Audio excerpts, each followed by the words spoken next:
Hello friends, आपल्या सर्वांची आवडती मालिका हळद रुसली कुंकू हसलं या मालिकेच्या आजच्या शुक्रवार 16 जानेवारीच्या एपिसोडमध्ये एक खूप मोठा ट्विस्ट आलाय. खरं सांगायचं तर आजचा एपिसोड हा खूपच दुःखद होता.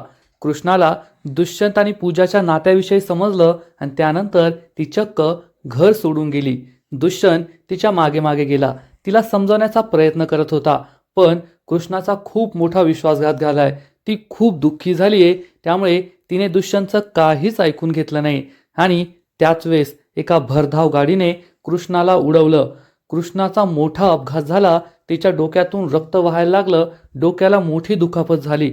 दुष्यंत घाबरला, आजूबाजूच्या लोकांना मदत मागितली, परंतु कुणीही मदत करायला तयार झालं नाही. शेवटी दुष्यंतने एका हातगाडीवर कृष्णाला झोपवलं आणि या हातगाडीला लोटत लोटत तो हॉस्पिटलमध्ये पोहोचला. परंतु हॉस्पिटलमध्ये आल्यानंतर सुद्धा कृष्णाचा जीव काही सुरक्षित नाहीये, कारण बाळजाबाई हॉस्पिटलमध्ये पोहोचली आणि तिने चक्क कृष्णाचा ऑक्सिजन सिलेंडरच बंद केला आणि कृष्णा ही ऑक्सिजन विना तडफडून तडफडून मेलीये. तिचे श्वास बंद झालेत. पण त्याच वेळेस दुष्यंतने बाळजाबाईला हे करताना पाहिलंय की बाळजाबाईनेच कृष्णाचा ऑक्सिजन सपोर्ट बंद केलाय. बाळजाबाईने कृष्णाला मारलंय हे दुष्यंतला दिसलंय. म्हणजे हा खूपच मोठा ट्विस्ट आहे. मग हे सगळं घडलं तरी कसं, हे जाणून घेण्यासाठी हा व्हिडिओ शेवटपर्यंत नक्की पहा. तर फ्रेंड्स, आजच्या एपिसोडच्या सुरुवातीलाच कृष्णा खूप दुःखी असते. ती खाली बसते. दुष्यंत तिला समजवण्याचा प्रयत्न करतो. कृष्णा, मला मान्य आहे ना, माझं पूजावर प्रेम होतं, पण त्या सगळ्या जुन्या गोष्टी आहे, तो माझा भूतकाळ आहे. आज माझं पूजावर प्रेम नाहीये, माझं फक्त तुझ्यावर प्रेम आहे. कृष्णा, मी तुझ्यावर प्रेम करतो, मला तुझ्याबरोबर माझं संपूर्ण आयुष्य घालवायचं आहे. पण त्याच वेळेस कृष्णाला हे काहीच पटत नाही, कारण कृष्णाला आठवतं की थोड्या वेळ आधीच मी पूजाला दुष्यंतला काय सांगताना ऐकलं होतं की डी, माझं तुझ्यावर खूप प्रेम आहे, आपलं एकमेकांवर प्रेम होतं ना, मग तू त्या कृष्णाशी का लग्न केलं? अजूनही वेळ गेलेली नाहीये, आपण दोघे पळून जाऊ, कारण तुझं खरं प्रेम मी आहे हे मला ठाऊक आहे. आणि हे सगळं आठवून कृष्णा आणखीनच दुःखी होते, रडू लागते आणि दुष्यंतचं काहीच न ऐकता चक्क घराबाहेर पडते. दुष्यंतला जबर धक्काच बसतो. दुष्यंत तिला अडवण्याचा प्रयत्न करतो, पण कृष्णा त्याचं काहीच ऐकत नाही. दुष्यंत तिला म्हणत असतो, ए कृष्णा, ऐक ना, माझं ऐकून तरी घे, माझी बाजू ऐकून घे, जे काही झालं त्याला माझी कारणं आहेत, एकदा मला बोलण्याची संधी दे, ऐकून घे माझं. पण कृष्णा त्याचं काहीच ऐकत नाही. त्याचा हात झटकते आणि अनवाणी पायाने घराबाहेर पडते. हे सगळं पाहून आढळराव खूप दुःखी होतात. तर मैनावती, बाळजाबाई यांना तर आकाशच ठेंगणं झालेलं असतं, खूप आनंद झालेला असतो. इकडे पूजा ही तिच्या रूममध्ये येते, दरवाजा लावून घेते आणि तिचं नाटक कंटिन्यू ठेवते. कृष्णा, आय एम सॉरी, मला माफ कर, मला तुमच्या संसारात नाही यायचंय, दुष्यंत फक्त तुझा आहे, त्याच्यावर फक्त तुझाच हक्क आहे, असं म्हणत रडत रडत ती हात जोडते आणि त्याच वेळेस सरड्यासारखा रंग बदलते. म्हणजे सरड्याला सुद्धा लाज वाटेल असा रंग पूजा बदलते आणि एखाद्या राक्षसीने सारखी हसू लागते. तिचं हे हसणं पाहून तुम्हाला खूप राग येईल, असं वाटेल आता टीव्हीतूनच तिच्या मुस्काटात मारावी, इतकी तिची ॲक्टिंग चांगली आहे. पण कॅरेक्टरचा आपल्याला खूप राग येतो, पूजाचा खूप राग येतो, एवढं मात्र नक्की. तर दुसरीकडे कृष्णा ही अनवाणी पायाने घराबाहेर पडलेली असते. दुष्यंत तिच्या मागे मागे असतो. दुष्यंत कृष्णाला समजवण्याचा प्रयत्न करतो, ए कृष्णा, ऐक ना, एकदा माझं ऐकून घे, मला बोलण्याची संधी दे, तू ऐकून तरी घे मला काय सांगायचंय. पण कृष्णा त्याचा हात झटकत असते. दुष्यंत तिला थांबवण्याचा प्रयत्न करत असतो, पण कृष्णा त्याचं काहीच ऐकून घेत नाही आणि त्याला फक्त दूर लोटत असते. दुष्यंत कसाबसा कृष्णाला थांबवतो. कृष्णा थांबते. दुष्यंत तिला समजवण्याचा प्रयत्न करतो, मला मान्य आहे ना, माझं पूजावर प्रेम होतं, पण होतं तो भूतकाळ आहे, आता माझं तिच्यावर प्रेम नाहीये आणि आपल्या दोघांचं लग्न होण्याआधीच आमचं ब्रेकअप झालं होतं आणि कालपासून मी तुला हेच सांगण्याचा प्रयत्न करत होतो की आमचं दोघांचं एकमेकांवर प्रेम होतं, मला तुला सगळं सत्य सांगायचं होतं. तर कृष्णा दुष्यंतला विचारते, मग तुम्ही मला हे लग्नाआधी का नाही सांगितलं? आपल्या हळदीआधी तुम्ही मला हे सांगायला हवं होतं की तुमचं दुसऱ्या एखाद्या मुलीवर प्रेम होतं, तुम्ही मला फसवलं, मला अंधारात ठेवलं. दुष्यंत कृष्णाला समजवण्याचा प्रयत्न करतो, मला मान्य आहे, हे मी आधी सांगायला पाहिजे होतं, पण आपलं लग्न तेव्हा एक तडजोड होती ना, त्यामुळे मला असं वाटलं की काय फरक पडणार आहे तुला नाही सांगितलं तर. पण आता सगळं बदललंय. आता माझं तुझ्यावर खरं प्रेम आहे, म्हणून मी तुला सांगण्याचा प्रयत्न करत होतो. कृष्णा चिडून विचारते, काय माहीत तुमचं माझ्यावर खरं प्रेम आहे की नाही, तुम्ही ते सुद्धा खोटं बोलत असाल. दुष्यंतला जबर धक्काच बसतो. दुष्यंत कृष्णाला समजवण्याचा प्रयत्न करतो, नाही कृष्णा, तसं नाहीये, माझं तुझ्यावर खरंच प्रेम आहे. मला माझं संपूर्ण आयुष्य तुझ्याबरोबर घालवायचं आहे. आता माझं पूजावर प्रेम नाहीये, मी तिच्यावर प्रेम करत नाही. तू माझं सगळं ऐकून घे. माझी कारणं आहेत म्हणून मी तिच्याबरोबरचं नातं मोडलं होतं. मी तिच्याबरोबरचं नातं मोडूनच गावाकडे आलो होतो आणि मग त्यानंतर आपलं लग्न ठरलं, आपली हळद झाली, लग्न झालं. मी तुला सगळं सांगणारच होतो. तर कृष्णा म्हणते, नाही दुष्यंत सरकार, तुम्ही हे सगळं मला आधी सांगायला पाहिजे होतं. आपल्या लग्नाला 6 महिने झाले. 6 महिन्यांपासून आपण एकत्र राहतोय. माझ्या बहिणीला जो मुलगा आवडायचा त्याच्याबरोबर मी संसार थाटलाय. खूप मोठी चूक केली मी. माझ्याकडून पाप झालंय. मी खूप मोठी चूक केली. एकतर लहानपणापासून मी भैरूबाबूला तिच्यापासून हिसकावून घेतलं, हा आरोप ऐकून घेते मी. तिचा राग सहन करते आणि आता तिच्या प्रेमाला मी हिसकावून घेतलंय. तिचं ज्या मुलावर प्रेम होतं त्याच्याशी मी लग्न केलं, संसार थाटला. खूप मोठी चूक झालीये, पाप झालंय माझं, असं म्हणून कृष्णा ढसाढसा रडू लागते. दुष्यंत खूप घाबरतो. कृष्णाला जवळ घेतो, तिला मिठी मारतो. पण कृष्णा ही त्याला दूर लोटते आणि म्हणते, अंगाला हात नाही लावायचा माझ्या, दूर राहायचं माझ्यापासून, आपला काही संबंध नाहीये. आणि ती पुढे जाऊ लागते. दुष्यंत तिला थांबवण्याचा प्रयत्न करत असतो, पण कृष्णा त्याचं काहीच ऐकून घेत नाही. फ्रेंड्स, एकूणच हा सीन खूप इमोशनल आहे. कृष्णाची यात काहीच चुकी नाहीये. कृष्णा दुःखी झालीये. कोणत्याही बायकोला जर कळलं की आपल्या नवऱ्याचं एका दुसऱ्या मुलीवर प्रेम होतं आणि त्याने आपलं ते सांगितलंच नाहीये आणि ही दुसरी मुलगी जर त्या बाईची सख्खी बहीण असेल तर तिला किती मोठा धक्का बसेल याचा आपण विचार करू शकतो. पण त्याच वेळेस दुष्यंतची सुद्धा यामध्ये चूक नाहीये. त्याची फक्त एकच चूक आहे, त्याने पूजाबद्दल कृष्णाला आधीच सांगायला हवं होतं. त्याने हे केलं नाही, ही त्याची चूक झाली. पण दुष्यंत आणि कृष्णा हे दोघे खूप दुःखी आहे. कृष्णाचं रडणं, दुष्यंतचं तिला मनवणं, ते हताश होणं हे पाहून तुम्हाला सुद्धा खूप वाईट वाटेल एवढं मात्र नक्की. तर दुसरीकडे बाळजाबाई धावत पळत तिच्या रूममध्ये येते आणि निवांत बसते आणि विचार करते, वा पूजा वा, काय डाव टाकलाय. जे मला इतक्या दिवसात जमलं नाही, तू एका डावात करून दाखवलं. एकदम भारी, लय भारी. आणि ती चक्क मोबाईलवर एक गाणं लावते, फुलले रे क्षण माझे फुलले रे. आणि हे गाणं ऐकत ऐकत ती खूप एन्जॉय करते, खूप खुश होते. गाण्याचे बोल किती छान असतात. म्हणजे या क्षणांचा तिला किती आनंद झालाय. कृष्णा घर सोडून गेलीये यामुळे तिला अत्यानंद झालेला असतो आणि हे गाणं एन्जॉय करत करत ती आनंदोत्सव साजरा करते. तिच्या चेहऱ्यावर तर आनंद असतो, पण तुमच्या चेहऱ्यावर मात्र खूप राग असेल. बाळजाबाईचा तुम्हाला खूप राग येईल एवढं मात्र नक्की. कारण कृष्णासारखी चांगली मुलगी, सोन्यासारखी सून तिला मिळाली आहे, पण बाळजाबाईला त्याची किंमत नाहीये. ते म्हणतात ना की गाढवाला काय गुळाची चव, तसंच बाळजाबाईला कृष्णाची किंमत नाहीये आणि त्यामुळेच कृष्णा घराबाहेर गेली म्हणून ती आनंदोत्सव साजरा करते. इकडे दुष्यंत हा कृष्णाला समजवण्याचा प्रयत्न करत असतो. कृष्णा ऐक ना, ऐकून घे माझं, माझी बाजू तरी ऐकून घे. पण कृष्णा त्याचा हात झटकत असते आणि पुढे पुढे जात असते. ती म्हणते, नाही दुष्यंत सरकार, जाऊ द्या मला, आता आपलं नातं नाही राहिलंय, मी तुमच्याबरोबर नाही राहू शकत. दुष्यंत तिला म्हणतो, कृष्णा तू कोठे जाणार आहे.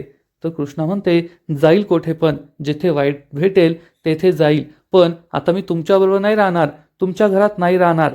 दुष्यंत तिला थांबवतो आणि म्हणतो, असं काय बोलतेस कृष्णा, वेड्यासारखं करू नको. कोठे जाणार आहे तू, चल माझ्याबरोबर घरी, मी तुला सगळं समजावून सांगतो, माझी बाजू मांडतो.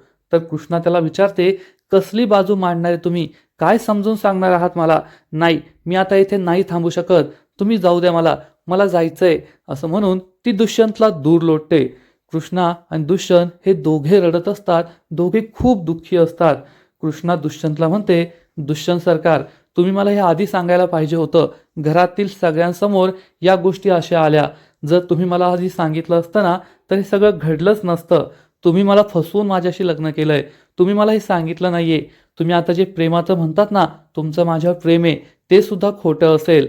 म्हणजे तुमचं पूजावर प्रेम होतं, तुमचं नातं तुटलं, मग तुम्ही माझ्याशी लग्न केलं, तुमचं माझ्यावर प्रेम जडलं आणि आता अचानक पूजा परत आली आहे मग तुमचं पूजावर पुन्हा प्रेम होईल आणि तुम्ही मला सोडून द्याल. मग माझं काय होईल? मी कसं जगायचं? दुष्यंत म्हणतो, नाही नाही, असं नाहीये. माझं तुझ्यावरच प्रेम आहे आणि तुझ्यावरच राहील. आता पूजाबद्दल माझ्या मनात काहीच नाहीये आणि तिच्यावर माझं पुन्हा प्रेम कधीच नाही जडणार. तर कृष्णा म्हणते, नाही दुष्यंत सरकार, पूजाचा तुमच्यावर पूर्ण अधिकार आहे आणि तुमचं प्रेम फक्त तिलाच मिळायला हवं. मी तुमच्या दोघांच्या मध्ये आलीये. आपल्या दोघांचा काहीच संबंध नाहीये. जाऊ द्या मला. असं म्हणून कृष्णा पुन्हा तेथून जाऊ लागते. दुष्यंत तिच्या मागे मागे असतो. तिला समजवण्याचा प्रयत्न करत असतो, पण कृष्णा त्याचं काहीच ऐकून घेत नाही. दुष्यंत तिला थांबवण्याचा प्रयत्न करतो, तर कृष्णा त्याला म्हणते, तुम्हाला एकदा सांगितलेलं कळत नाही का? आपल्या दोघांचा काहीच संबंध नाहीये. सोडा मला, दूर व्हा माझ्यापासून. दुष्यंत तिला थांबवतो आणि म्हणतो, असं काय वेड्यासारखं करतेस कृष्णा? एकदा माझं ऐकून तरी घे. या सगळ्यामध्ये त्या पूजाचा सुद्धा काहीतरी दोष असेल ना? तिने हे नातं मोडलं, मी हे नातं मोडलं, काहीतरी घडलं असेल ना? हे तू ऐकून घ्यायला हवं. तर इकडे पूजा ही तिच्या रूममध्ये असते आणि तेवढ्यात चक्क जयकांत दार वाजवतो आणि म्हणतो, ओ मेनुबाई, दार उघडा, बोलायचं तुमच्याशी महत्वाचं. पूजाला जबर धक्काच बसतो, पण ती काहीच बोलत नाही, दरवाजाच उघडत नाही. तर जयकांतची बडबड सुरूच असते, ओ मेवणीबाई, लवकर दरवाजा उघडा. कृष्ण आणि दुष्यंतला वेगळं करायचं तुम्हाला. मी तुम्हाला मदत करू शकतो. तुम्हाला जे हवंय ते मला सुद्धा हवंय. दरवाजा उघडावं, बोलायचंय मला तुमच्याशी. पण पूजा काही दरवाजा उघडतच नाही आणि तेवढ्यात बाळाबाई तेथे येते. बाळाबाईला पाहून जयकांत चांगलाच घाबरतो. बाळाबाई विचारते, काय येथे काय करतोयस तू? तर जयकांत सांगतो, ते मेहुणीबाईला मोठा धक्का बसलाय ना, तर त्यांची तब्येत बरी की नाही ते पाहायला आलोय, पण त्या दरवाजाच उघडत नाहीये. बाळाबाई विचारते, मग काय फटीतून आज शिरणार आहे का? चल निघ इथून. जयकांत घाबरून पळून जातो. बाळाबाई दार वाजवते, पूजा दार उघडते आणि एकमेकांना पाहून या दोघी खूप खुश होतात आणि एक नाही तर दोन राक्षसीन हसू लागतात. कृष्णाचं जे काही झालं त्यावर त्यांना खूप आनंद झाला असतो आणि दोघी हसत असतात. तेव्हा बाळाबाई ही चक्क पूजाच्या पाठीत जोरात दणका मारते. पूजाला मोठा धक्काच बसतो आणि ती विचारते, व्हॉट द हेल? तर बाळाबाई म्हणते, हेल नाही, वेल. काय भारी काम केलंस तू पूजे, एक नंबर काम केलंय. कृष्णा घर सोडून निघून गेलीये. पूजाला आणखीनच आनंद होतो की कृष्णा चक्क घर सोडून निघून गेलीये आणि ती बाळाबाईला घट्ट मिठी मारते आणि म्हणते, एकदम भारी झालं. जसं आपण ठरवलं होतं ना, अगदी तसंच झालं. पण तुमचा लाडका लेक दुष्यंत कोठे? बाळाबाई काहीच सांगत नाही. पूजा म्हणते, गेला असेल त्या कृष्णाच्या मागे मागे तिला मनवायला. पण कृष्णा आता काही परत येत नाही. ती त्याचं काहीच ऐकून घेणार नाही. आपला प्लॅन यशस्वी झाला असं म्हणून या दोघी हात मिळवतात, खूप खुश असतात. म्हणजे शेवटी बाळाबाई आणि पूजाने आपलं म्हणणं खरं करून दाखवलंच. कृष्ण आणि दुष्यंतच्या नात्यात मोठी फट पाडलीये. या दोघांना एकमेकांपासून कायमचं वेगळं केलंय. त्यामुळे दोघी खूप खुश असतात. पण इकडे दुष्यंत आणि कृष्णा मात्र दुःखी असतात, नाखुश असतात. ते दोघेही रस्त्याच्या मधोमध येतात. तेव्हा दुष्यंत कृष्णाला थांबवण्याचा प्रयत्न करतो, पण कृष्णा त्याचं काहीच ऐकून घेत नाही आणि म्हणते, दुष्यंत सरकार, मला माझ्या वाटेला जाऊ द्या आणि तुम्ही तुमच्या घरी जा. तेथे पूजा आहे, तिच्याशी लग्न करा, सुखाचा संसार करा. कारण फक्त पूजाचा तुमच्या प्रेमावर हक्क आहे. तुम्ही तिच्यावर प्रेम करताना माझा तुमच्याशी काहीच संबंध नाहीये. आपलं नातं होतं. दुष्यंतला जबर धक्काच बसतो आणि असं बोलता बोलता कृष्णा ही मागे मागे जाऊ लागते. दुष्यंतच्याही लक्षात येत नाही की मागून गाडी येऊ शकते आणि त्याच वेळेस एक भरधाव गाडी येते आणि ती चक्क कृष्णाला उडवते. कृष्णा हवेत उडते आणि जमिनीवर कोसळते. हा गाडीवाला तेथून पळून जातो. कृष्णाचं डोकं जमिनीवर जोरात आदळतं आणि डोकं फुटतं. डोक्यातून रक्त वाहू लागतं. हे काही क्षणातच घडतं. दुष्यंतला काय घडलं ते समजतच नाही. दुष्यंतला जबर धक्का बसतो. दुष्यंत या गाडीवाल्याला अडवण्याचा प्रयत्न करतो, पण गाडीवाला पळून जातो. दुष्यंत कृष्णाजवळ येतो तर त्याला दिसतं की कृष्णाच्या डोक्याला जबर मार लागलाय आणि डोक्यातून रक्त वाहतंय. तो खूप घाबरतो. आजूबाजूची बघ्यांची गर्दी होते. सगळे म्हणतात, काय झालं, कसं झालं, हो हो.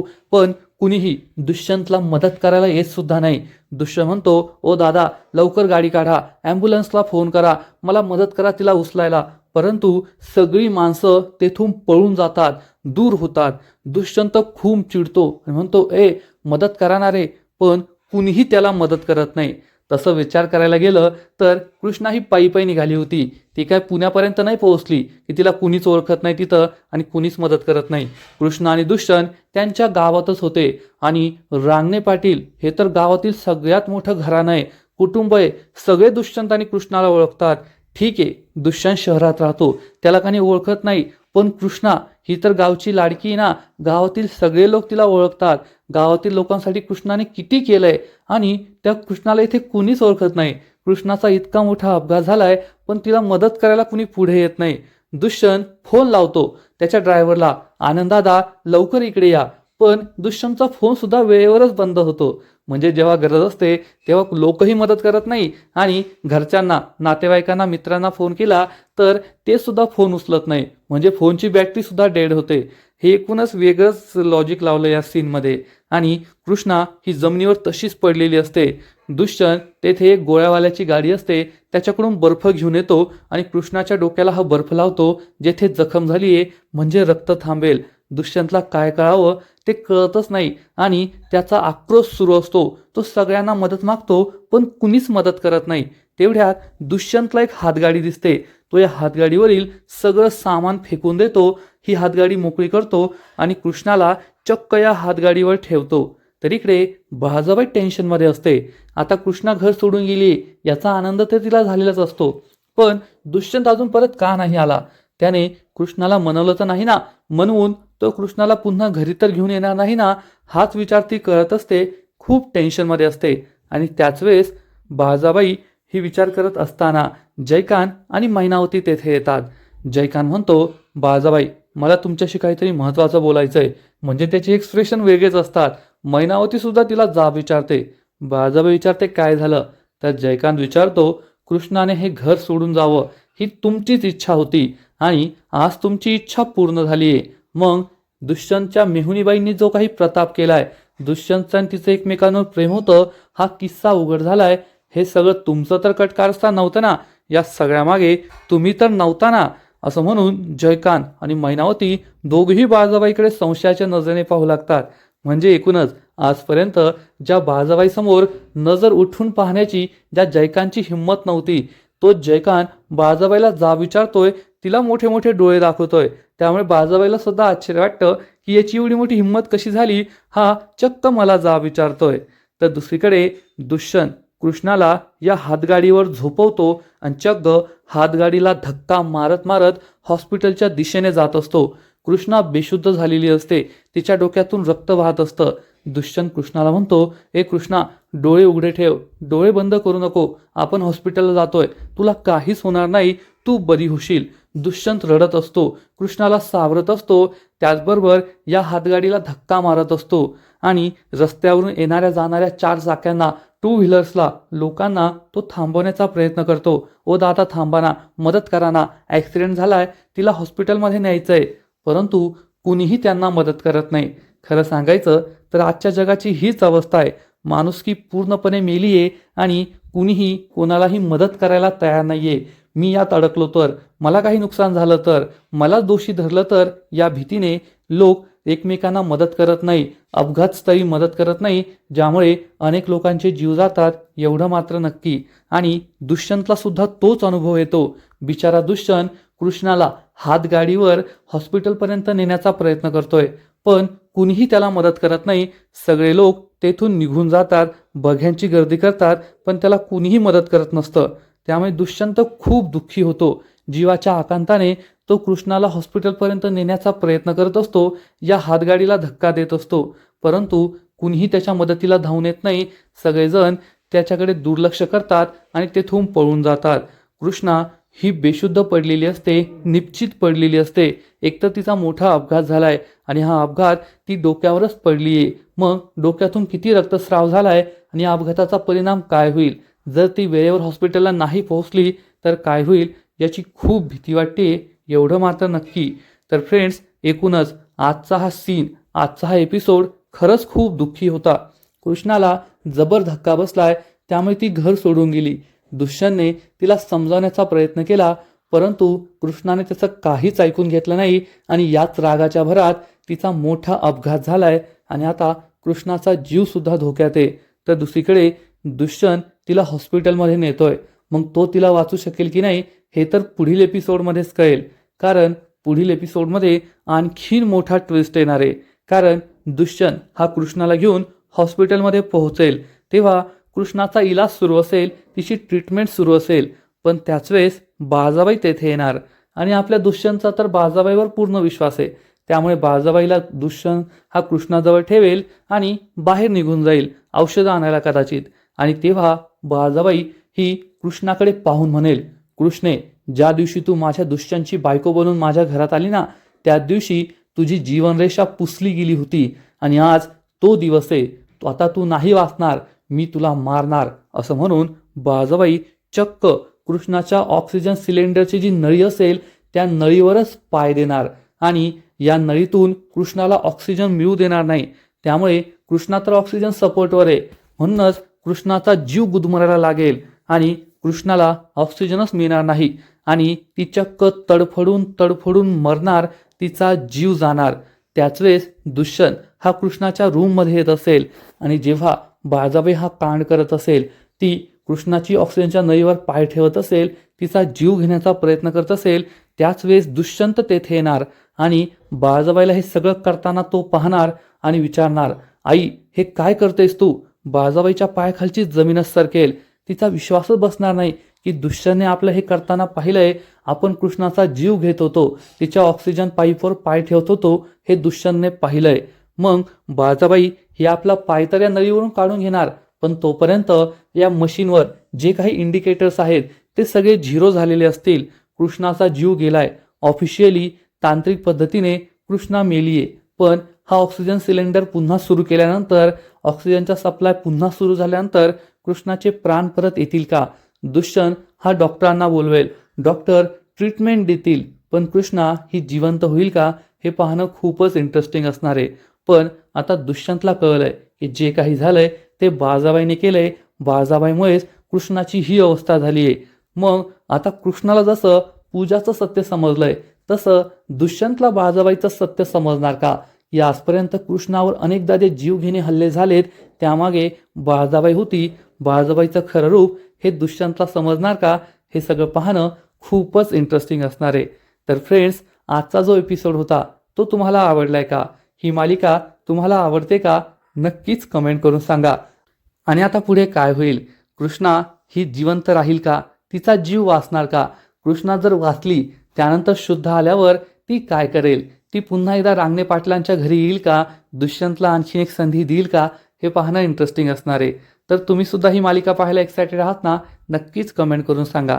आणि हळद रुसली कुंकू हसलं या मालिकेचे असेच नवीन नवीन अपडेट्स सर्वात आधी जाणून घेण्यासाठी व्हिडिओला लाईक करा, शेअर करा, चॅनलला सबस्क्राईब करून बेल आयकॉनवर क्लिक करा. म्हणजे या मालिकेचे नवीन नवीन एपिसोड तुम्हाला सर्वात आधी पाहायला मिळतील. खूप खूप खूप धन्यवाद.